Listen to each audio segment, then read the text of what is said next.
começar a aula, principalmente na parte de hepatite B, que eu sei que é uma área que muita gente tem dificuldade, e quiserem parar, e quiserem que eu repita, aí você pode mediar isso e eu volto e repito de novo, tá certo? Sem Para não problemas. deixar no final, porque senão a pessoa pode ficar confusa. E o Uhum. objetivo aqui é esclarecer.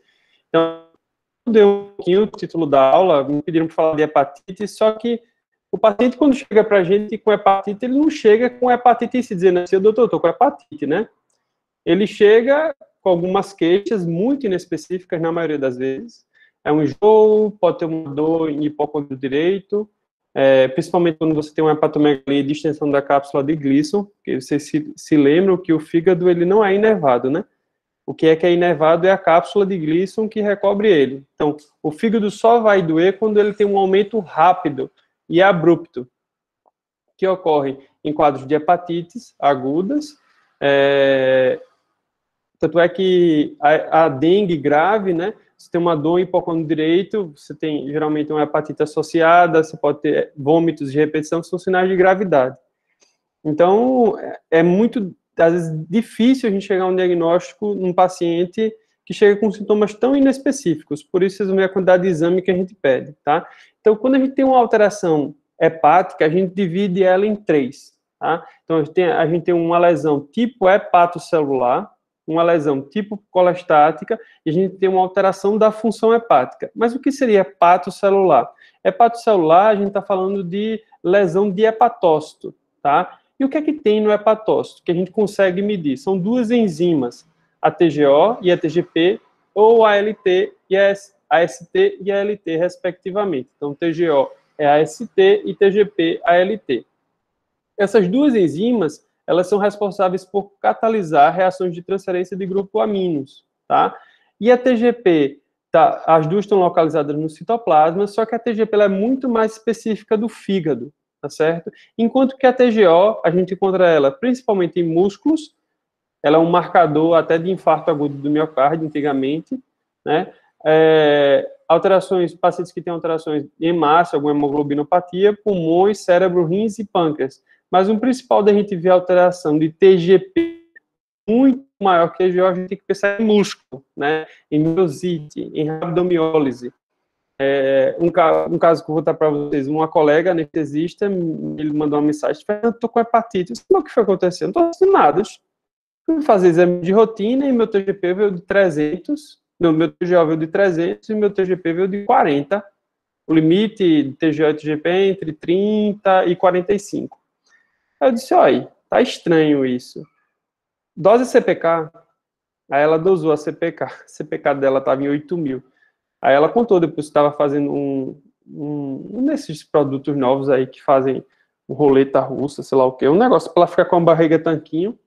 E ela fez uma rabdomiólise por conta disso, tá? Essa eletricidade passando no músculo. Bom, outro padrão que a gente tem é o padrão de colestase. A gente define colestase, classicamente, pelo aumento da fosfatase alcalina, né? Quando você tem alguma coisa, geralmente um cálculo, ou infecção, ou uma neoplasia, que gera uma obstrução do fluxo biliar, né? E a gente tem algumas doenças também que geram essa obstrução do fluxo biliar, com uma estase dessa bile, né? Você tem a indução do aumento da produção dessas enzimas, tanto da fosfatase alcalina quanto da gama-GT. E com isso elas terminam extravasando para o sangue, tá? Então a gente define colestase como um aumento, maior que 1,5 vezes o limite superior da normalidade, e a gama-GT, ela é quase que exclusivamente do fígado. A fosfatase alcalina, ela pode também ter origem óssea, então pode ser hepática ou óssea. Quando esse aumento é concomitante, fosfatase alcalina elevada e gama-GT elevada, a gente sabe que essa fosfatase alcalina ela é hepática, você não precisa dosar as isoformas de fosfatase alcalina. Se você tem um aumento isolado de fosfatase alcalina sem a gama-GT elevada, você tem que ir atrás de alguma lesão osteoblástica. Por isso que a fosfatase alcalina em crianças é muito maior do que em adultos, tá? Por conta do crescimento infantil. E quando você tem uma relação de gama-GT sobre FA maior que 2,5 vezes, na maioria das vezes isso é álcool, tá? E, inclusive, a gente usa a gama-GT como uma forma para ver se o paciente etilista realmente ele está em abstinência alcoólica. pacientes etilistas que continuam bebendo, a gama-GT eleva, tá certo? A 5-nucleotidase é uma outra enzima que é tão eficaz quanto a fosfatase alcalina para diagnóstico de colestase, mas a gente não pede ela no dia a dia, porque ela demora muito a aumentar, certo? A gente falou de lesões hepatocelulares, lesões colestáticas, e agora a gente vai falar de função hepática. Quando a gente fala em função hepática, basicamente a gente vai olhar a albumina, o TAP, e a gente olha também bilirrubina. Só que bilirrubina entra também em colestase, por isso que eu deixei a bilirrubina um pouco à parte, certo? Entra também quando você tem uma hepatite colestática, uma hepatite grave, a bilirrubina aumenta. Função hepática a gente vai medir através da albumina, só que a albumina não é um marcador excepcional. Primeiro porque a meia-vida dela é de 21 dias, e muitos outros fatores diminuem a albumina, como a desnutrição, a perda entérica de proteínas. Por exemplo, paciente que tem uma doença de Crohn extensa, muito inflamado, ele termina perdendo albumina pelo trato gastrointestinal. Então, pode ser que ele tenha essa albumina baixa por conta dessa perda entérica e não por conta da função hepática baixa, tá? Ou ainda, se o paciente tiver uma proteinúria, uma síndrome nefrótica, ele pode ter essa perda urinária de albumina e, com isso, baixar muito os níveis de albumina. Em relação ao TAP. O TAP, o tempo e atividade de protrombina, vai avaliar a via extrínseca. Então, todos os fatores de coagulação são produzidos no fígado, exceto o fator 8, que é produzido pelo sistema retículo endotelial. Os fatores K dependentes, o 2, 7, o 9 e 10. Então, 2 mais 7, 9, 9 e 10. Tá? Por que é importante saber disso? Porque os fatores K dependentes, quando você tem um TAP alargado, você pode repor a vitamina K. Geralmente a gente pega uma ampola de fitomenadiona de 10 miligramas, quebra essa ampola, aspira o conteúdo e esse conteúdo aspirado líquido você pede para o paciente engolir, com 10 miligramas ao dia por 5 dias. Geralmente são suficientes para você corrigir alterações do TAP relacionadas à deficiência de vitamina K, que são muito comuns em pacientes com colestase, tá? Tem dificuldade de absorção de vitamina K, e com isso você tem um alargamento do tempo e atividade da protrombina. Se você tem um INR alargado e um fator 5 também baixo, a gente avalia esse paciente e fecha o diagnóstico de insuficiência hepática, tá? Desnutrição, você tem um INR alargado com fator 5 normal, porque você só vai ter alterações no fator K dependente, tá certo? E na CIVD, que é a coagulação intravascular disseminada, você tem um INR alargado e um fator 8 baixo, tá? Porque você tem um consumo desse fator que não é produzido no fígado. Bom, uma outra forma também de a gente avaliar, porque a gente pode avaliar tanto no olho, para ver qual que é que está mais chamando a atenção, se é o aumento de TGO e TGP, ou se é o aumento de fosfatase alcalina.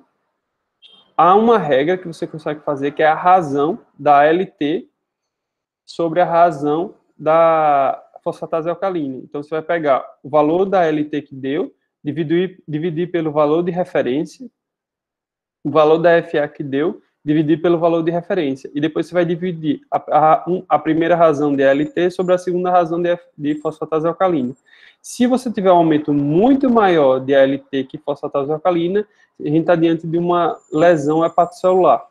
Se você tem esse valor entre 2 e 5, a gente está diante de uma lesão mista. E se é maior, desculpe, se é menor ou igual a 2, deixa eu ajeitar logo isso aqui. Se é menor igual a 2, a gente está diante de uma lesão colestática, obviamente. Tá? Então, no exame físico, o que é que a gente vai perguntar? A gente começa pela identificação. O trabalho do paciente, ele é muito importante para dizer quem ele é, né? O que é que ele faz? Quais são as exposições que ele está sofrendo? Por exemplo, um pintor que está exposto diariamente a solvente, a tinta, pode ter uma hepatite por conta disso, por conta dessa exposição. Outra coisa, se você tiver um funcionário de uma empresa que trabalha com amianto são aquelas telhas, né? Antigamente produzia muito, tinha muito contato com esse amianto. A gente sabe que o amianto dá o mesotelioma de pleura, que é um câncer que que pode descer e infiltrar todo o fígado, né? E aí ele vai ter um quadro de hepatomegalia, perda ponderal. Além disso, a gente tem um termo novo que a gente chama de vigorexia. Não sei se vocês já ouviram falar. A vigorexia são aquelas pessoas bonitas, né, malhadas, que fazem exercício, mas que sempre querem mais, e fazem mais, e fazem mais, e termina sendo um distúrbio dismórfico corporal, né? Ele sempre se acha um pouco magro, assim, acha que precisa sempre ficar forte, e termina usando muitos compostos, muitas substâncias que interagem entre si e podem levar a alterações do laboratório do fígado, tá certo? Além disso, a gente tem que perguntar nos antecedentes pessoais dele sobre cardiopatias, porque a insuficiência cardíaca direita pode levar a uma congestão hepática, e com isso até o paciente evolui com uma cirrose cardiogênica, tá certo? Então, classicamente, é um indivíduo que tem ascite, tem uma hepatomegalia gigante e tem uma turgência jugular pulsátil, por conta da insuficiência tricúspide. Se ele tiver uma doença inflamatória intestinal, a gente sabe que há uma associação entre retocolite e colangite esclerosante primária, que é uma doença estenosante da via biliar. Essa estenose, ela pode ser tanto uma estenose dominante no colédoco, simulando um colangiocarcinoma, quanto ela pode ser uma estenose das pequenas vias de dentro do fígado, que a gente chama de colestase intrahepática, né? Uma CEP de pequenos ductos, tá certo? Além disso, a doença inflamatória intestinal, quando ela acomete o ilho terminal, há uma alteração na absorção dos ácidos biliares, predispondo os pacientes a ter colelitíase. Alguém quer perguntar alguma coisa? Que eu vi que um som abriu. Foi o meu, desculpa. Não, diga, pode perguntar. A partir dessas cardiopatias, a fisiopatologia... Não entendi. Poderia repetir a partir do momento que você falou Repito. Fisiopatologia. Obrigada.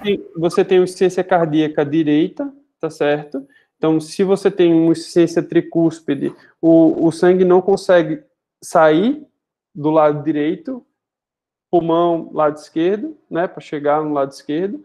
Então, ele fica acumulado todo o lado direito, a veia cava superior engurgita, e ela engurgitando, as veias suprahepáticas também ficam engurgitadas. Aí o sangue fica acumulado no fígado, e esse sangue parado no fígado, ele causa lesão hepática, né, um quadro isquêmico lá, causado por conta disso, e com isso, ao longo do tempo, termina o paciente evoluindo com ascite, edema de membros inferiores. Então, o paciente tem uma turgência jugular, pulsátil, hepatomegalia, ascite e edema de membros inferiores. E a insuficiência cardíaca direita, ela é diferente da insuficiência cardíaca esquerda. A insuficiência cardíaca esquerda é caracterizada por dispneia. Dispneia aos esforços. Não é isso? Porque você tem um que não funciona, ele não funcionando, ele não consegue ejetar o sangue do ventrículo esquerdo para a aorta, e aí o sangue termina acumulado no pulmão, e acumulado no pulmão, ele dá falta de ar. Certo? Entendeu? Sim, obrigada. De nada. Tá. Então, na insuficiência cardíaca direita, é todo esse lado direito, turgência jugular, hepatomegalia, o sangue não consegue entrar para ir para o pulmão, e do pulmão e para o lado esquerdo. E na insuficiência cardíaca esquerda, o sangue não consegue sair do coração, né? Ele fica retido no pulmão, dispneia os esforços. Tá certo? E a insuficiência cardíaca congestiva é quando você tem os dois. Tem a insuficiência cardíaca esquerda e a insuficiência cardíaca direita. Tá? Aí tem a insuficiência cardíaca que divide ela em sistólica e diastólica. Tá? Bom, doença inflamatória intestinal com colelitíase, pacientes que fazem uso recreacional de cogumelos, tá certo? Tem uns cogumelos que podem causar hepatite tóxica, tá? O consumo de amendoim, o amendoim pode estar contaminado com a aflatoxina, e a gente sabe que a aflatoxina é uma toxina, também é um funguinho que produz essa toxina, que causa lesão hepática e predispõe o paciente a ter câncer de fígado, tá certo? O contato com agentes químicos e solventes, como o tetracloreto de carbono, que foi usado como solvente e no ar refrigerado durante muito tempo, hoje em dia não é usado, e o clorofórmio, que era usado para sedação no século 17 e 18. Uma coisa muito importante é vocês também perguntarem sobre o consumo de chás, tá? Então vejam que isso tudo é nos antecedentes pessoais. Se vocês não fizerem esse trabalho aí de Sherlock Holmes, vocês não vão conseguir dar diagnóstico, tá? Então, consumo de chá, qualquer tipo de chá, principalmente que eu já vi lesão hepática, inclusive hepatite fulminante, chá de cavalinha e aquele chá da papoula, como é o nome, meu Deus? Já eu lembro. Hibiscos. Esse mesmo. Chá de hibiscos, tá certo? Da papoula que não é papoula, não é ópio, tá? Bom, em relação a outros, o que a gente perguntar mais? Se o paciente tem diabetes mellitus, porque o diabetes mellitus, junto com hipertensão e dislipidemia, está associado à esteatohepatite não alcoólica, tá? Se o paciente não beber. E a tríade também, diabetes, artralgias e pele bronzeada, está associada no homem de meia idade com hemocromatose, certo? Insuficiência cardíaca, também hemocromatose está associada a ela, porque você tem um acúmulo de ferro em todo o corpo e também no coração, e você termina tendo uma alteração de contratilidade cardíaca por conta desse acúmulo de ferro. Arritmias, nos pacientes com hemocromatose e naqueles que usam amiodarona, tá certo? Enfisema pulmonar, nos pacientes que têm deficiência de alfa-1. Anemia hemolítica, nos pacientes que têm doença de Wilson ou têm uma trombose vascular, tá? Pacientes que têm um quadro neuropsiquiátrico, geralmente, na família, são filhos de pais consanguíneos, né? De pais que casaram primo com primo. No interior de Alagoas tem muita doença de Wilson por conta desse casamento entre primos, né? E a doença de Wilson, ela é caracterizada por um acúmulo de cobre no organismo. A hemocromatose é o acúmulo de ferro e a doença de Wilson é o acúmulo de cobre. Esse acúmulo de cobre, o corpo não consegue colocar para fora, e ele começa a depositar em todo o corpo, e quando ele se deposita no sistema nervoso central, ele começa a dar distúrbios neuropsiquiátricos, né? Tipo esquizofrenia, tipo depressão, e com o passar do tempo, eles vão adquirindo algumas características na fala, movimentos cuneiformes, alguns tiques que terminam sendo bem característicos da doença de Wilson. Tá? Dislipidemia a gente já falou, história pessoal familiar de hepatocarcinoma. A gente sabe que os pacientes que têm hepatocarcinoma na família, e quando a gente tem um paciente com hepatocarcinoma, geralmente ele está associado à cirrose, tá? Então a gente precisa saber se esse paciente que teve hepatocarcinoma, ele tinha hepatite B ou hepatite C, principalmente, tá certo? A amenorreia, que pode estar associada à hepatite autoimune ou também à doença celíaca. Doença celíaca pode evoluir com alteração de transaminases, tá certo? Na história sexual, se eles têm parceiros, eles fazem sexo com homens, promiscuidade definida como você ter mais de 2 parceiros no último ano, né? E doenças sexualmente transmissíveis, quem tem uma pode ter outra. E a gente sabe que a co-infecção, vírus B e HIV, diminui o tempo de evolução da doença, fazendo com que o paciente tenha mais rápido uma evolução para a cirrose, tá? No consumo de drogas, você vai perguntar sobre se ele bebe, tá certo? E qual a quantidade que bebe. O paciente nunca consegue dizer direito quanto que bebe, então você tem que pedir para ele fazer uma média, tá? E a gente tem 2 tipos de comportamento em relação à bebida, que é o comportamento de beber somente aos fins de semana, em grande quantidade, que a gente chama isso de binge, né? Que é beber muito, em curto período de tempo. Antigamente tinha aquelas chopadas, o pessoal bebia muito, muito, muito, depois podia fazer um quadro de uma hepatite alcoólica, tá? Ou o paciente que bebe diariamente, né? Uso de drogas, tá? Cocaína, êxtase, você pode ter tanto você pega alguma infecção viral, quanto você pode ter uma hepatite isquêmica pela cocaína e pelo êxtase. Se houve alguma viagem recente para alguma área de risco, né? Se é profissional da área de saúde, no começo eu falei sobre a identificação, a importância da identificação, certo? Se houve algum acidente, perfuro cortante no trabalho, e outros achados importantes que devem ser perguntados também, se esse quadro, geralmente inespecífico, de enjoo, dor abdominal inespecífica, um mal-estar, uma fadiga, está associado à febre elevada, que aí a gente pensa em colangite, quando você tem febre, dor abdominal e icterícia, que é a tríade de Charcot, né? E quando a gente associa a alteração da pressão e confusão mensal, a gente tem a penta de Reynolds, tá certo? E hipotensão e choque, que o paciente pode ter hepatite isquêmica. Ou seja, na história clínica, a gente tem muita coisa para perguntar. E a doutora Celine sempre dizia que a gente fechava o diagnóstico do paciente, em 70% dos casos, na história clínica, e em 30% dos casos do exame físico. Então, quando a gente vai examinar o paciente, a gente já tem que saber o que é que a gente está procurando, tá certo? O rastreio do alcoolismo, ele deve ser feito sempre, né? São 4 perguntas simples, né? A primeira é cut down, se ele já sentiu a necessidade de cortar a bebida. A segunda é a NOI, para ver se ele já alguma vez já se sentiu abusado porque alguém criticou a maneira que ele bebia. O G é de guilty, se ele já teve algum sentimento assim de ficar se culpando porque estava bebendo, né? E se de alguma vez ele precisou, depois de beber muito, ter que beber mais quando acorda para melhorar da ressaca, tá certo? Que é o eye opener. Se o paciente tem 2 dos 4 critérios, é importante, né? Ele tem uma grande chance de ter problemas relacionados ao álcool e deve ser acompanhado em conjunto com o psiquiatra, tá certo? No CAPS-AD, CAPS de álcool e drogas, tá?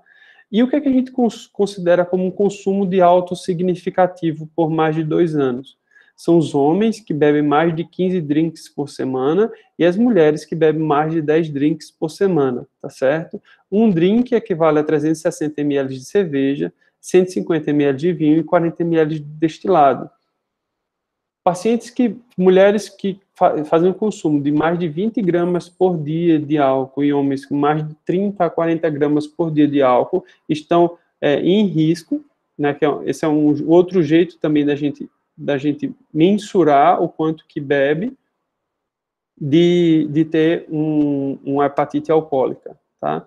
E quando eu falo hepatite alcoólica, eu estou falando da esteatohepatite alcoólica, tá? Que ela tem vários graus, né? Desde você não ter fibrose até você ter cirrose por conta da esteatohepatite. Em relação às drogas, os remédios que ele está usando, todos esses remédios daqui podem causar diferentes tipos de lesão hepática. Por exemplo, uma lesão hepatocelular clássica é o paracetamol. Tem gente que consome mais de 6 a 8 gramas de paracetamol, geralmente são pessoas que querem se suicidar, podem evoluir com insuficiência hepática aguda, né? Que é a chamada hepatite fulminante. Diclofenaco, anti-inflamatórios de uma forma geral, levam a uma alteração hepatocelular, isoniazida, que é utilizada no tuberculostático, fenitoína, em especial a fenitoína. Eu vou mostrar a vocês um quadro de uma síndrome de Dress, tá? Um paciente que usou fenitoína, sulfonamidas, ácido valproico, metildopa, enfim, você tem que ir atrás de todas as medicações que o paciente faz uso, até aquelas que ele não precisa de receita, tá certo? Para poder você ver se encaixa em algum grau de lesão, seja ela hepatocelular, seja ela colestática, seja ela mista, que explique as alterações do doente, tá certo?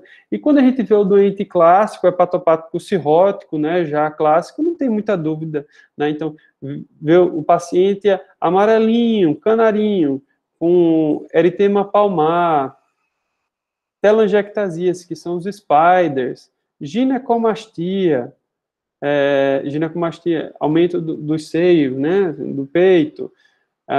Os spiders são pequenos filetes de veias que tem no tronco, a gente aperta, eles somem, solta, eles voltam, enchem bem direitinho.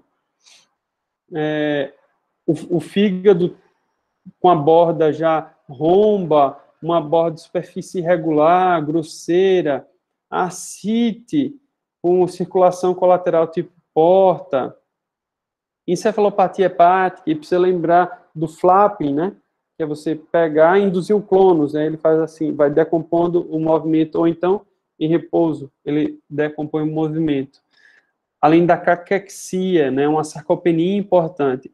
Quando chega o doente assim, a gente não tem dúvida que é um doente cirrótico, a gente só precisa ir atrás da causa disso, né? E muitas vezes não é só uma coisa, assim, não é só álcool, é álcool mais vírus C, mais esquistossomose, que é uma coisa muito comum aqui em Alagoas, né? Para vocês terem ideia, foi até encontrado cistosoma no sertão de Alagoas, né? A gente só acha só a água tem que estar parada, se for água corrente não pega, não, assim, tá aqui em Maceió, tá aqui em Alagoas, tem risco de pegar cistosoma, né? Especialmente na região de Santana do Mudaú, que teve uma incidência muito grande, há uns 8 anos atrás, uma infestação lá de esquistossomose lá. Todo mundo teve que ser tratado. Então, quais são os achados do exame físico sugestivo de etiologia? Então, o paciente tem esplenomegalia, circulação colateral, ascite, encefalopatia, eritema pulmonar, classicamente, já tem insuficiência hepática crônica, ou também cirrose, que é a mesma coisa, só muda o nome, né? Se ele tem ginecomastia, atrofia testicular, que a gente nunca vai ver, né? Não vai pedir ninguém para baixar as calças e ver o testículo. A gente não faz isso na prática aqui. Teria que fazer, mas a gente não faz, né? A verdade é essa. Então, a gente vê também, então, a gente consegue avaliar a ginecomastia por conta do hiperestrogenismo, a contratura do pulho-trem, que a mãozinha fica assim, nos pacientes alcoólatras, aumento de parótida, né? Aquele pescocinho curto com parótida aumentada, geralmente a gente vê isso no álcool, tá? Xantomas e xantelasmas, que são placas de infiltração de gordura, geralmente a gente vê nos olhos, mas também pode ver no rosto, que estão associadas a doenças colestáticas como CEP e CBP. Escoriações por prurido, porque as colestases podem estar associadas com prurido, por conta do depósito de ácido biliar na pele. Então, geralmente, quem se coça deixa marca, né? A pele bronzeada, como falei para vocês, pele bronzeada, artralgia, diabetes, pensar em hemocromatose, tá certo? Urticária pode estar associada à hepatite B e alguns medicamentos. O anel de Kaiser-Fleischer, que é esse depósito de cobre ao redor aqui da íris, fica esse anelzinho, que a gente fecha ele, mais a celuloplasmina baixa, fecha o diagnóstico de doença de Wilson, tá? Icterícia rubínica, que é muito comum a gente encontrar nos meses de chuva, lá no HDT, né? Eu já vi doença de Weil, ou leptospirose, né? A forma de doença de Weil, que é o paciente já com insuficiência hepática por conta da infecção pela leptospirose. Petequias, a gente pode encontrar tanto no vírus B quanto no vírus C, no quadro de uma vasculite, que os dois podem induzir, tá certo? Mas também febres hemorrágicas podem dar também um quadro petequial. O frêmito hepático, você vai sentir um sopro. Frêmito é quando você sente um sopro, na topografia do fígado, tumores grandes, eu particularmente nunca senti isso. Rash também pode dar no quadro de hepatite B, hepatite C e alguns medicamentos, púrpura palpável e acne na hepatite autoimune. Geralmente, na hepatite autoimune, você usa doses altas de corticoide e o paciente termina ficando com acne, tá? Então, nas manifestações extrahepáticas do vírus da hepatite C, a gente pode ter o líquido em plano, que são essas placas elevadas pruriginosas, tá? A gente pode ter também a porfiria cutânea tarda, que você tem bolhas em áreas fotoexpostas, então, essas bolhas depois estouram e viram úlceras, e você também pode ter essa vasculite em membros inferiores, que é uma vasculite tioglobulinêmica, ou seja, o que se deposita são anticorpos frios, que podem dar esse aspecto aqui, geralmente nas regiões mais frias do corpo, que são as extremidades, tá? Esse caso aqui é um caso interessante, que eu vi esse ano. Esse paciente teve COVID em junho, em maio, ele me autorizou, tá, a colocar aqui a foto dele. Eu não cobri os olhos porque tem uma leve icterícia, e aí ele teve COVID, e no COVID ele teve uma convulsão, e aí começaram várias medicações e terminaram na fenitoína. E depois de uma semana do uso da fenitoína, ele ficou todo pintado assim, com esse rache pruriginoso em todo o corpo, tá? Não poupou nenhuma área, e a TGP dele estava em 3.000 no 5º dia de internação. Ele evoluiu eu fui vê-lo segunda, aí eu já disse que ele estava evoluindo com insuficiência hepática aguda.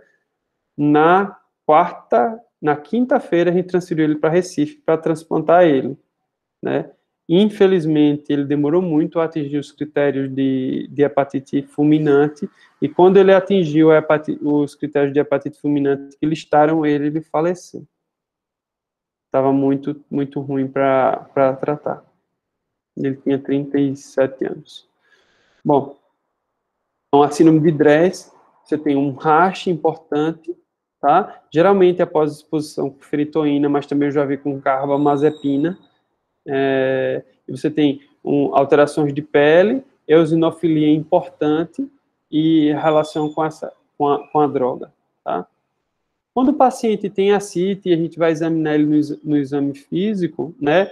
Essas são as sensibilidades e especificidades de cada um dos achados que a gente tem. Se o paciente tem um abaulamento de flancos, a gente tem uma sensibilidade de 81% com especificidade de 59%.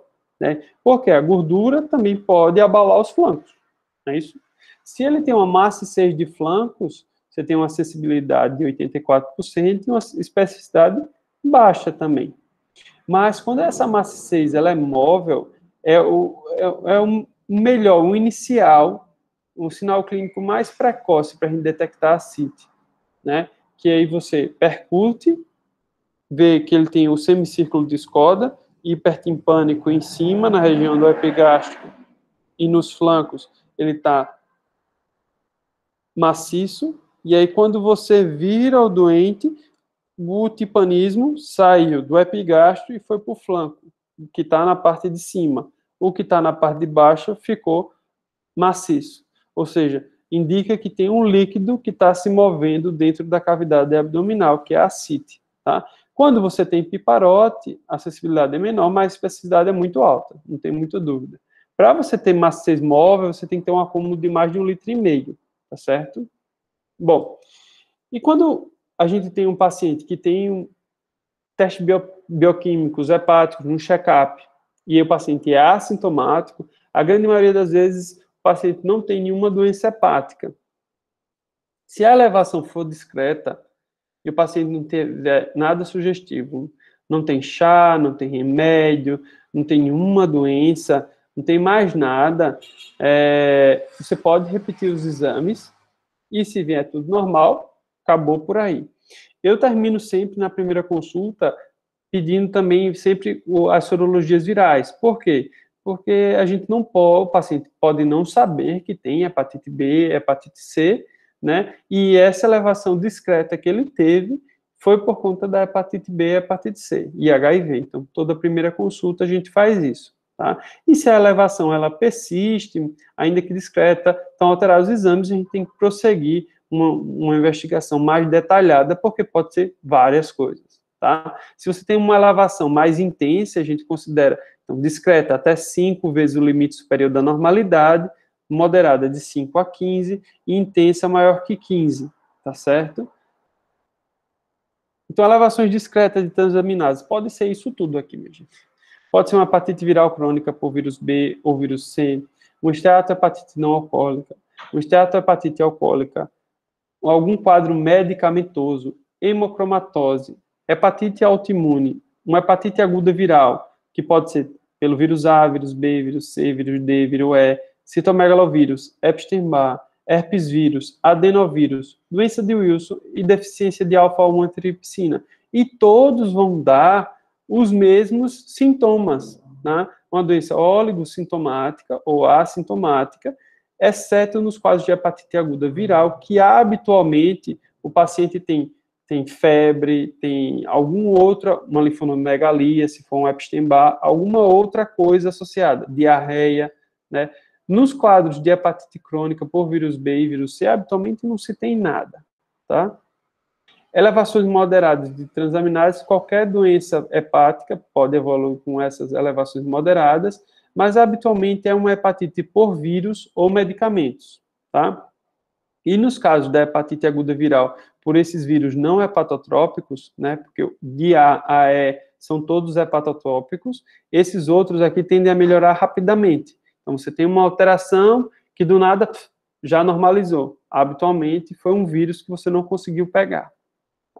E elevações intensas, maiores que 15 vezes o valor da normalidade, a gente tem que pensar em remédio, como foi do caso do paciente que eu mostrei, da síndrome de Dress, ou um quadro isquêmico, por uma síndrome de Budd-Chiari, que é uma trombose aguda das veias suprahepáticas. Então, se você tem uma obstrução da veia suprahepática, o sangue que chega pela veia porta, ele não consegue passar pelo fígado. Então, o quadro clínico desse doente que tem uma trombose é uma forte dor no hipocôndrio direito, que você tem uma distensão muito rápida da cápsula de Gleason, tá certo? Associada à ascite. Então, muita dor e, de repente, aparece a ascite. A trombose, e geralmente você tem alguma causa para isso, né? Pode ser um fator de 5 de Leiden mutante, pode ser alguma alteração no gene da protrombina, tem várias coisas que precisam ser investigadas, no JAK2, enfim, várias coisas que precisam ser investigadas. Câncer, tá? Ou ainda, se o paciente teve uma trombose da artéria hepática, ou se ele está com um choque, por exemplo, um choque séptico. Ele pode evoluir com hepatite isquêmica, tá? Hepatite viral aguda também pode levar de forma intensa as transaminases e toxinas como cloroformo e o tetracloreto de carbono, tá? Então, pacientes que têm alteração nos testes bioquímicos, história exame físico, e é sugestivo de hepatopatia, sempre ir atrás de agentes hepatotóxicos. Se você achou algum remédio que pode estar causando essa doença nesse doente e você consegue trocá-lo, muito melhor. Se você não conseguir trocar, paciência e vai fazendo segmento. Se o paciente evolui com algum sinal ou sintoma de insuficiência hepática, você descontinua imediatamente o remédio, tá certo? Se não tem nenhum agente hepatotóxico, a gente vai dosar o quê? As aminotransferases, FA, gama-GT, bilirrubinas, albumina, sorologia para os vírus A, B e C, e um perfil do ferro. Toda vez que a gente... Isso é a avaliação inicial do doente, tá? E eu acrescento aqui HIV. Então, toda vez que a gente vai avaliar, a gente está avaliando o quê? Padrão hepatocelular, padrão colestático, FA, gama-GT, função, bilirrubinas, TAP e albumina, sorologias virais e perfil do ferro. Toda vez que a gente for pedir o perfil do ferro, a gente tem que pedir o ferro, a ferritina e a saturação de transferrina. Porque na hemocromatose, como você tem um defeito genético, você não consegue colocar o ferro para fora do corpo, né? Então, primeiro você tem um aumento do ferro, esse ferro satura a transferrina, e depois da saturação de transferrina elevada, geralmente maior que 50%, você tem uma hiperferritinemia. A ferritina é uma proteína de fase aguda. Outras doenças inflamatórias, como o COVID, podem levar a uma hiperferritinemia sem aumento de ferro e sem saturação elevada. Então, se você não tem aumento de ferro, não tem saturação elevada, e você tem uma ferritina muito alta, isso não é hemocromatose, tá certo? Isso não é nem sobrecarga de ferro, isso é um aumento da ferritina.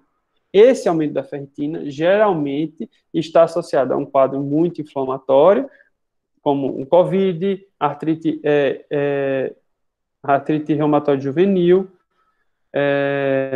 outra coisa também que dá uma ferritina em altos níveis você ter uma doença sistêmica inflamatória, né, uma infecção grave também pode aumentar a ferritina. E no dia a dia nosso são os gordinhos, né? Então chegam os pacientes com síndrome metabólica que são obesos, né, e tem uma ferritina elevada. E sabe-se que ferritina maior que 800 a 1000 está associada à fibrose hepática, tá certo? Ainda que não seja relacionada a um acúmulo de ferro, mas sim por esteatose hepática, geralmente não alcoólica ou alcoólica associada, tá certo? E aí, se você tem alguma sorologia viral positiva, você vai tratar de acordo com o que você encontrou, e se as sorologias estão negativas, você vai prosseguir com a investigação, para ver se é um padrão mais colestático, você precisa investigar mais doenças colestáticas, como colangite biliar primária e colestase e colangite esclerosante primária, ou se você tem um padrão hepatotóxico e que você precisa investigar alguma hepatite autoimune, uma doença de Wilson, alguma outra coisa. Você pediu a sorologia, né? E a sorologia, você pediu a sorologia do doente e não tem nada. Então, você vai atrás de outras causas que levam não é B e não é C. Então, você vai ver o padrão de AST e ALT. Se a AST for maior que a ALT, você tem que considerar duas opções. Toda vez que a AST é maior que a ALT, a gente pensa em álcool e cirrose, tá certo? Se a ALT é maior que a AST, a gente vai ver outras causas, né? Então, pacientes que têm a AST sobre a ALT menor que 2, ou seja, a ALT é muito maior que a AST, a gente vai avaliar síndrome metabólica, porque se ele tiver síndrome metabólica e ultrassom estiver esteatose, possivelmente a gente está diante de um paciente com non-alcoholic steatohepatitis, ou steatohepatite não alcoólica, tá certo? Avaliar, retirar drogas e toxinas, para ver se há uma persistência ou não da hepatite, autoanticorpos hepáticos. Quando a gente fala de autoanticorpos hepáticos, quais que a gente tem que pedir? A gente tem que pedir um FAN, tá certo? Que é o fator antinúcleo, para a gente ver, geralmente, o fator antinúcleo que preocupa é aquele maior que 1 para 80, tá certo? 1 para 160, 1 para 320. E aí a gente vai avaliar se ele tem um antimúsculo liso positivo, que é hepatite autoimune tipo 1, o anti-LKM positivo, hepatite autoimune tipo 2, e aí a gente pode pedir um anti-SLA, que é hepatite autoimune tipo 3. A hepatite autoimune tipo 3 é muito questionada se ela realmente existe ou não, tá? Classicamente, tipo 1 e tipo 2, antimúsculo liso e anti-LKM1. O antimúsculo liso, o padrão mais relacionado à hepatite autoimune tipo 1 é o padrão VGT, vascular, glomerular e tubular. Porque quando você está fazendo os autoanticorpos do fígado, você vai fazer imunofluorescência, você tem que cortar o rim do rato, né? E aí você vê o acometimento, floresce no vaso, no glomérulo e no túbulo, tá certo? Ou um padrão VG, mas o doutor Eduardo sempre falava que era o padrão VGT que está mais associado à hepatite autoimune tipo 1. Outro anticorpo que a gente usa muito na CBP é o antimitocôndria. Então, paciente que tem lesão hepatocelular, a gente já pensa em hepatite autoimune tipo 1. Lesão colestática, colangite biliar primária. Então, aí a gente vai pensar em quê? Em antimitocôndria positivo. Tem que pedir um antimitocôndria. A colangite biliar primária é uma doença autoimune da via biliar, geralmente em mulheres de meia idade, tá certo? Que tem alguma outra doença autoimune associada. Geralmente é doença de Sjögren. Tem uma imunoglobulina M, IgM, elevada e evolui com a fosfatase alcalina elevada, que pode estar associada a fadiga, clinicamente, prurido, e o diagnóstico a gente fecha com antimitocôndria positivo, tá certo? A doença de Wilson, a hemocromatose e a deficiência de alfa-1, a gente pode, são as doenças metabólicas do fígado, a gente vai dosar a ceruloplasmina, que na doença de Wilson ela vai se encontrar muito baixa, a hemocromatose que você vai ter uma saturação de transferrina elevada, maior que 50%, com a ferritina elevada, nos estágios mais finais, e dosar alfa-1, que a alfa-1 antitripsina, geralmente, ela vem baixa. A deficiência de alfa-1 tripsina, geralmente é uma doença que acomete, o paciente tem um enfisema, uma doença pulmonar obstrutiva crônica, sem ter fumado tanto, numa idade jovem, associada a lesões hepáticas, tá? Síndromes, doenças vasculares, como a síndrome de Budd-Chiari e a doença veno-occlusiva. No caso da síndrome de Budd-Chiari, a gente faz o diagnóstico através do ultrassom, com Doppler de veia porta, né, para a gente avaliar as veias suprahepáticas, e se persistir a dúvida, a gente pode fazer uma tomografia com triplo contraste para avaliar a síndrome de Budd-Chiari, e a doença veno-occlusiva é um diagnóstico histológico, né. Bom, além disso, se você não fechou o diagnóstico com as sorologias virais, você tem um aumento de LT maior que a ST, você vai descartar o vírus E, se o paciente for imunossuprimido ou gestante, porque o vírus E em gestante pode evoluir com uma forma grave, uma hepatite fulminante, tá certo? E se você não fechou o diagnóstico, tudo veio negativo, você vai considerar a biópsia hepática para ver se fechou o diagnóstico do doente. Então, a biópsia hepática, ela é sempre o último recurso a ser utilizado na investigação do doente com alterações dos exames laboratoriais, tá? E aí, são esses exames aqui que a gente pede, né? São testes importantes, cada um está relacionado com uma doença específica, tá? A hepatite A é você pedir um anti-VH, IgM e IgG. O IgM é que diz que você tem uma doença aguda. A hepatite B, eu pulo, que a gente vai falar adiante somente sobre a hepatite B. Na hepatite C, a gente pede inicialmente o anti-HCV ou VHC, e para confirmar o diagnóstico, a gente pede o PCR-RNA do vírus C, do VHC. Quantitativo, porque existe o qualitativo, positivo ou negativo, ou quantitativo, que diz a carga viral do doente, tá certo? A hepatite delta no país só tem na Amazônia, tá certo? E para você ter hepatite delta, você tem que ter hepatite B, porque o vírus da hepatite delta, ele precisa do HBsAg positivo para entrar dentro do hepatócito, senão ele não consegue entrar dentro do hepatócito, tá? E aí você pode ter uma co-infecção por vírus B e D, ou uma superinfecção. No paciente que já tinha um vírus B, você pega um vírus D, tá certo? Então, pessoas que forem para o Amazonas depois do terminarem a faculdade, né, lembrar de usar camisinha para não ir e se vacinar para hepatite B, para não pegar o vírus Delta na Amazônia, tá certo? Hepatite E, a gente dosa somente em pacientes que têm um quadro de lesão hepatocelular inexplicada, tá? E geralmente é imunossuprimido ou gestante. Doença hepática alcoólica, a gente fecha o diagnóstico através da anamnese mesmo, tá? Hepatite medicamentosa, você vai atrás dos remédios. Esteatohepatite não alcoólica, a gente fecha o diagnóstico dela com biópsia, né? Mas o fato de você ter um ultrassom com esteatose em pacientes com fatores de risco dão uma suspeita muito grande. Na hepatite autoimune, então, FAM, que eu já falei, eu esqueci de falar para vocês da hipergama-globulinemia policlonal. O que é isso?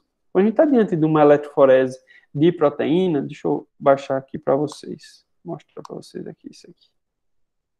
Esqueci de colocar.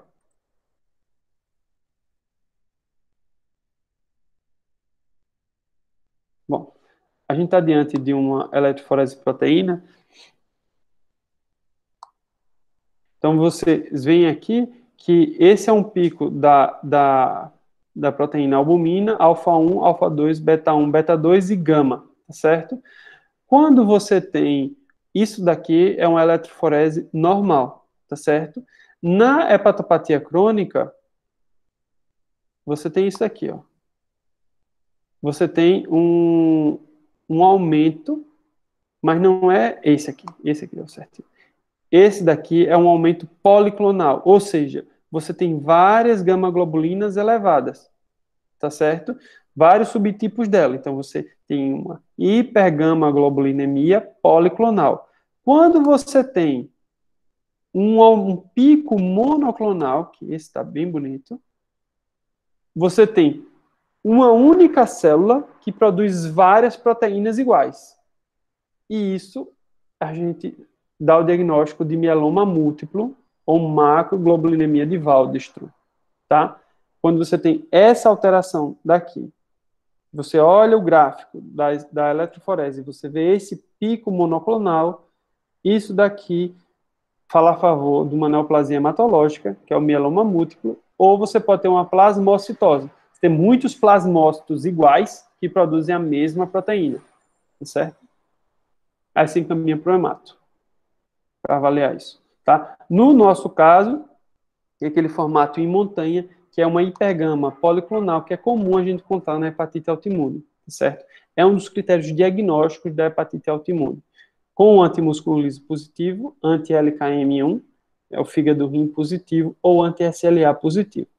A cirrose, que antigamente é chamada cirrose biliar primária, mas hoje é colangite biliar primária, tá? Que é o anticorpo antimitocôndria positivo, com IgM elevada, biópsia, se for o caso. Na colangite esclerosante, a gente dá o diagnóstico, não é mais por CPRE, é por colangiorressonância. Alguém quer perguntar alguma coisa? Júlia? Tu quer abrir isso aí, alguma coisa? Vamos seguir.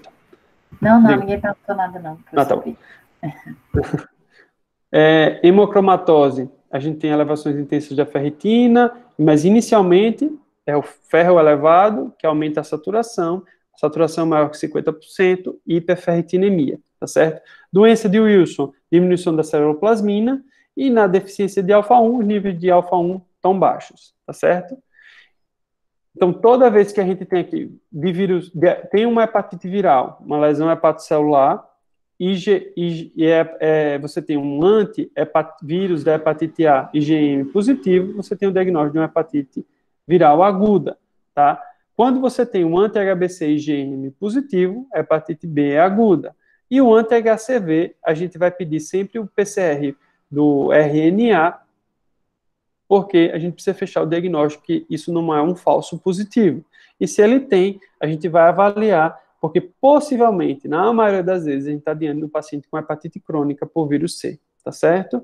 Então, de hepatite B, essa é a parte que o pessoal sempre se confunde.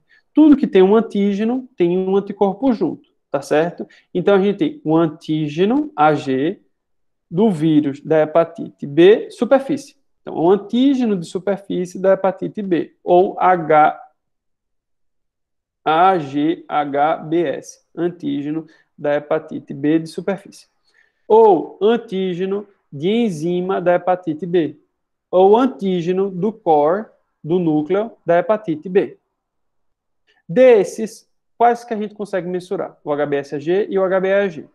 O HBsAg, a gente só consegue vê-lo na biópsia, porque ele é um núcleo, né? O núcleo não sai de dentro do hepatócito, então a gente não consegue medir ele, tá?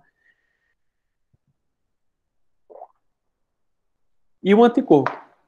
Se tem HBsAg, o anticorpo é um anti-HBs, anticorpo contra o antígeno da superfície do vírus B, contra o antígeno enzimático do vírus B, e anticorpo contra o core do vírus B, que pode ser IgG, IgM ou total. Total é IgM mais IgG.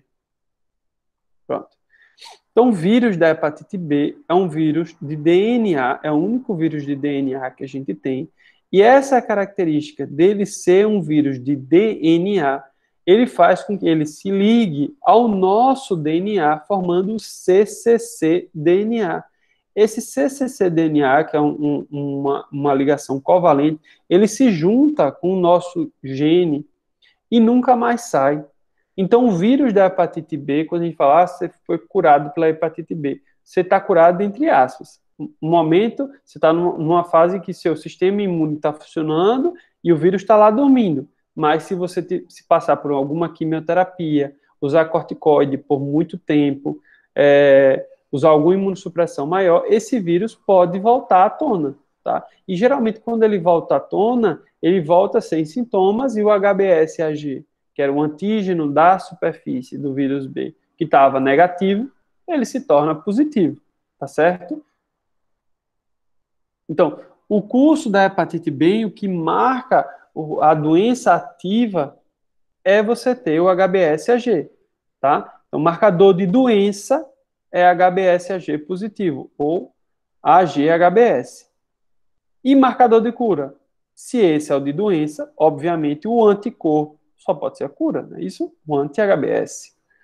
E a cura, ela pode ser por contato ou por vacina. Se for uma cura somente por vacina, ou seja, a gente só deu uma parte do capsídeo viral, e essa parte do capsídeo viral gerou uma resposta imune que impede que o vírus entre no hepatócito, você está imune à doença, e você tem somente o anti-HBS positivo. O HBsAg é negativo e o anti-HBC total é negativo, porque você não teve contato com a doença. Foi apenas uma parte da superfície do vírus. Né? Se você tem uma doença, então você tem um HBsAg positivo. E o que é que vai dizer se essa doença ela é aguda ou se ela é crônica? É o tal do C. O C é que vai dizer que isso é contato. É um contato agudo, IgM positivo. É o contato crônico, anti-HBC positivo. Total, né? Que poderia também ser o IgG positivo. Então, hepatite B aguda, HBsAg positivo, anti-HBC, IgM positivo. Hepatite B crônica, HBsAg positivo, anti-HBC total positivo. Anti-S negativo. Porque você tem uma doença crônica, então você não soroconverteu no antígeno S, a doença está ativa, certo? E que danado serve esse HBeAg e o anti-HBe? Como ele é de enzima, quando você tem um HBeAg positivo, você tem uma doença replicando a alta carga viral, que a gente mede essa carga viral pelo HBV-DNA. Só que a gente não pede HBV-DNA para todo mundo. A gente só pede HBV-DNA para pacientes que a gente vai tratar, né? Então, pacientes que têm HBeAg positivo, geralmente têm alta carga viral e têm altas enzimas hepáticas. Quando ocorre a soroconversão do antígeno E, que é a primeira soroconversão que ocorre, ele deixa de ser HBeAg positivo e passa a ser anti-HBe positivo. Então, quando você tem um anti-HBe positivo, paciente que tem HBsAg positivo, anti-HBC total positivo, ou seja, tem uma doença crônica, e tem um anti-E positivo, indica o quê? Que esse vírus, a carga viral está baixa e provavelmente ele não tem tanta inflamação na biópsia e as enzimas são normais. Entretanto, tem uma condição chamada mutante precoce. É um vírus que não é selvagem, é um vírus mutante, né? E esse vírus mutante, ele consegue burlar o sistema de defesa e ser anti-HBe positivo com alta taxa de replicação viral e com enzimas hepáticas elevadas. Ou seja, você tem um HBV-DNA alto e TGO-TGP elevado. Tá certo? Então, na infecção crônica, é justamente isso que eu falei para vocês aqui. Na aguda, então a primeira soroconversão do antígeno S, o paciente soroconverteu, o anti-HBC IgM caiu, o anti-HBC total está alto e o AG-HBS, que estava positivo, caiu depois de 6 semanas, 6 meses, 24 semanas. E depois de 32 semanas, o anti-S está subindo e o paciente teve uma hepatite B aguda e ficou curado. Na hepatite B crônica, então, você tem o HBsAg positivo, o anti-HBC total positivo, e aí ele pode ser tanto o HBeAg positivo quanto o anti-HBe positivo. Tá?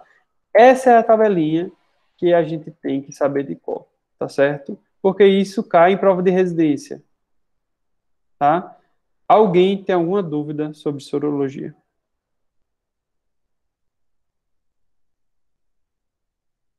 Não? Beleza. Bom, e quando você tem uma colestase, né? A gente falou já basicamente de lesão hepatocelular, mas e colestase, como é que faz?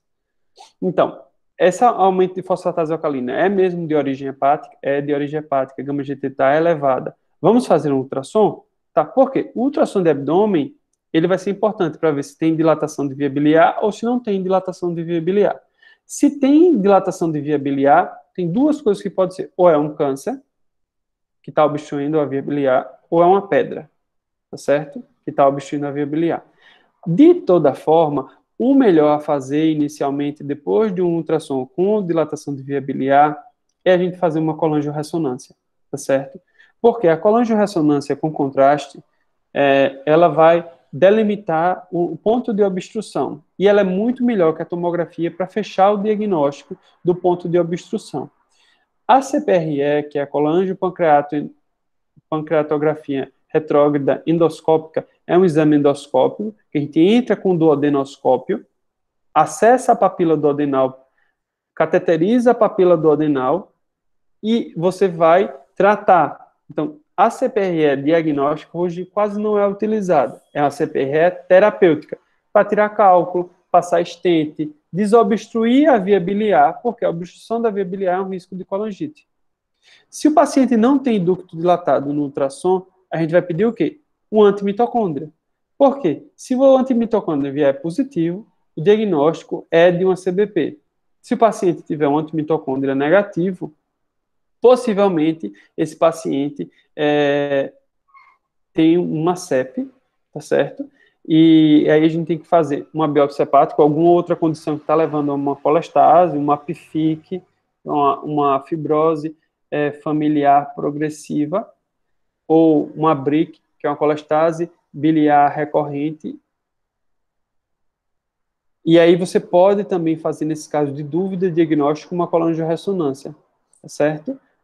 Para ver se tem alguns pequenos canalículos que estão estenosados em padrões de conta de rosário que fecham o diagnóstico de colangite esclerosante biliar. Primário, colangite esclerosante primária, CEP, tá certo? Quando a gente avalia bilirrubinas de forma isolada, se ela é acústica de hiperbilirrubinemia direta, né, apenas com enzimas canaliculares normais, né, não tem colestase, é só uma bilirrubina direta elevada, certo? A gente vai pensar na síndrome de Dublin-Johnson ou na síndrome de Rotor. E se você tem somente uma hiperbilirrubinemia indireta, se é um aumento da bilirrubina indireta, a gente vai pensar na síndrome de Gilbert, Crigler-Najjar ou hemólise. Mas como é que é isso, né? Falando um pouquinho do metabolismo da bilirrubina. Então, primeiro a gente tem a fagocitose das hemácias no baço, que é quebrada o grupo M e o grupo globina. O grupo globina, os aminoácidos vão ser reaproveitados, e o grupo M, ele vai ser ferro reaproveitado, e o M vai ser transformado em biliverdina. A biliverdina, por sua vez, ela vai ser transformada em bilirrubina indireta, que ela vai se ligar à albumina para ser transportada ao fígado e ela passar a ser conjugada, ser mais solúvel, tá certo? Porque ela é insolúvel. E ela chega dentro do fígado, tá? Aqui. Então, há uma dissociação dessa bilirrubina não conjugada. Essa bilirrubina não conjugada, ela entra dentro do fígado através desse receptor, e aí, por sua vez, ela vai no complexo, lá no retículo endoplasmático, na enzima chamada UGT1A1, que é UDP-glicuroniltransferase, e vai sofrer a conjugação. Ela vai receber um glicuronídeo. Não é glicuroniltransferase, ela vai receber um glicuronídeo. E recebendo esse glicuronídeo, ela passa a ser uma bilirrubina conjugada, tá? Bilirrubina direta, tá? Essa bilirrubina conjugada, depois ela vai ser transportada para os canais de Hering, que é a primeira porção do sistema biliar. Esses canalículos vão se juntando, e cada vez mais a árvore biliar vai aumentando e ficando, os diâmetros dos ramos vão aumentando, e essa bile, de forma retrógrada, quando ela chega no colédoco distal, tem a ampola de Vater, a ampola de Vater fica fechada, e ela, de forma retrógrada, ela vai enchendo a vesícula biliar. E quando a gente come gordura, colecistoquinina faz os músculos lisos da vesícula biliar se contraírem, abre a ampola de Vater e a bile sai. E aí ela ajuda no processo da emulsificação da gordura para a gente absorver a gordura, tá certo? Então, se você tem uma hemólise, você vai ter mais produto, você vai ter bilirrubina indireta aumentada, geralmente você tem um DHL elevado, tá certo? Na síndrome de Rotor, que você tem a bilirrubina conjugada elevada, você tem uma alteração nesse gene, tá certo? E esse gene que é responsável pela recapturação, você recaptar a bilirrubina conjugada, e aí você aumenta a bilirrubina conjugada, ou você, na Dubin-Jones, você tem uma alteração nesse outro gene, nessa outra proteína aqui, que impede que a bilirrubina ela entre dentro do canalículo biliar. Bilirrubina conjugada. Então, você tem uma hiperbilirrubinemia direta, e a doença de Gilbert, você tem uma alteração na UGT1A1, que ela funciona lentamente, mas funciona, em que você não consegue conjugar toda a bilirrubina que recebe, levando a bilirrubina indireta elevada, principalmente em situações de estresse, jejum prolongado, e na síndrome de Crigler-Najjar, que pode ser a tipo 1 e a tipo 2, que quase você não tem essa UGT1A1 funcionando, e pode ser até incompatível com a vida, tá certo? Então, chegou o paciente para a gente vai avaliar os padrões de resposta, né? Se você tem um padrão de alteração de enzimas hepatocelulares, se você tem um aumento isolado da bilirrubina, se você tem um padrão de enzimas colestáticas, e se você tem um paciente com insuficiência hepática, né? Icterícia, albumina baixa e NE prolongado, ou uma suspeita de malignidade, paciente com uma síndrome consumptiva e uma colestase marcante, né? Que é o sinal de Courvoisier-Terrier, onde você tem uma lesão, pode ser na papila do adenal, um câncer na papila do adenal, um câncer no colédoco distal, ou um câncer na cabeça do pâncreas, que vai dar uma vesícula biliar bem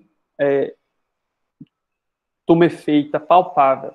Então, o sinal de Courvoisier-Terrier indica uma obstrução na via de saída da bile, tá certo? Gerando icterícia e essa vesícula biliar palpável, tá certo? E aí, pessoal? Gostaram? Foi longa, né? E eu resumi muito. Alguma dúvida? Foi ótima aula, professor. Obrigada. É um assunto bem extenso, né? Como você tinha falado para mim, que já foi um recorte, né? Do estudo da hepatite e tal. Acho que o Rodrigo tá aí, né? Oi? Uhum. Oi. Adorei para sua aula. Bom que Eu já tinha visto, né? Mas eu mudei muito, né? Diferente da aula que eu dei para vocês. Com certeza, muito detalhe que eu não lembrava. Muito boa mesmo.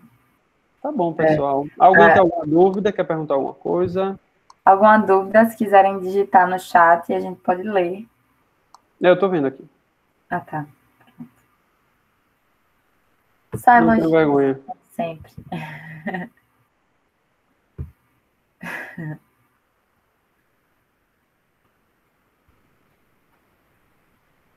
Ninguém mais? Vamos dormir, então? Vamos. O vídeo será disponibilizado. Júlia, pode disponibilizar, viu? Será sim, Bia. A gente vai enviar lá para os ligantes. Obrigada, professor. Realmente foi muito bom para lembrar algumas coisas teoricamente básicas, né? De exame físico, de alguns detalhes dessa questão da bilirrubina. A gente nunca lembra a degradação da bilirrubina, que é muito importante, né? Verdade. Com certeza. Muito importante rever essa aula, como a gente já reviu várias vezes. Obrigada. Bom, tá bom, então. Aguardo vocês na próxima, viu?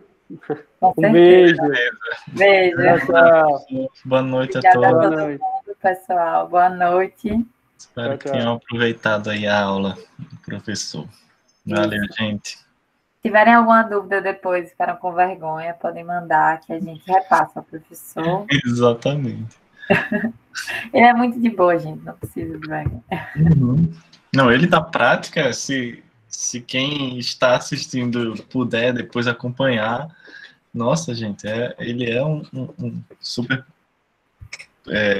preceptor, né? Fantástico. É verdade, muito bom acompanhar ele.